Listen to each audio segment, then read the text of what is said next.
Laing pagdahili sa yuta ang nasinati sa Bukirang Bahin sa Talisay City. Ang panghitabo nga nakuhaan pa og video sa mga motorista. Pipila ka mga sakyanan, diriyot, matabunan. Dugang detalye sa report ni Femery Dumabo. Ang mga balay bang lang, kadako. Wala.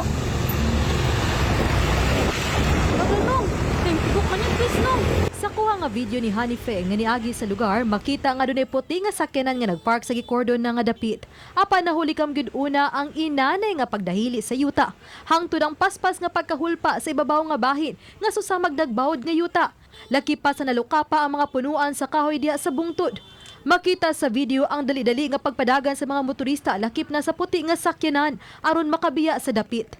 Sa kuha-usab sa laing netizen, makita kining susamag waterfalls nga paghug sa yuta nga nag-aso-aso sa kaabog. Nahitabo kini diha sa sitio Campus 5, pipila ka kilometro sa dili pang sitio Langoyon sa barangay Manipis, kansang lugar dahilian usab. Sa laing video nga kuha ni Jovi Corbita, aduna gihapoy mga motorista nga nangagi human sa unang hinay nga pagdahili.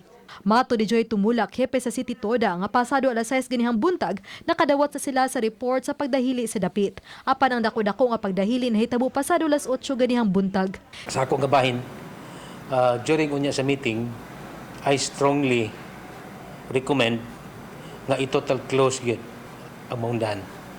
Kay para na sa safety sa tanan, no?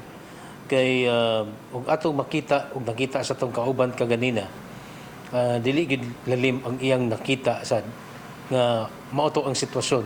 Si Alvin Santillana, Pangulo sa City Disaster Risk Reduction and Management Council nitugan nga temporaryong sirado gikan sa tanang klase sa sakyanan ang lugar. Samtang naghimo pa og clearing operation ng taga DPWH. Apan nablihan raw sab kini alang sa mga motorista kun malimpyo ug luwas na ang dapit.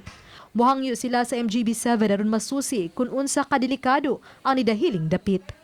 We have to be sure because kung magtagna-tagna ang lisod kayo. So I have to report this to MGB because they are the experts. So baga, they are the persons in authority anang pag-assess anang landslide. Uban ni Philip Patricio Grod Prado. Ako si Femery Dumabok. Balitang Bisdak.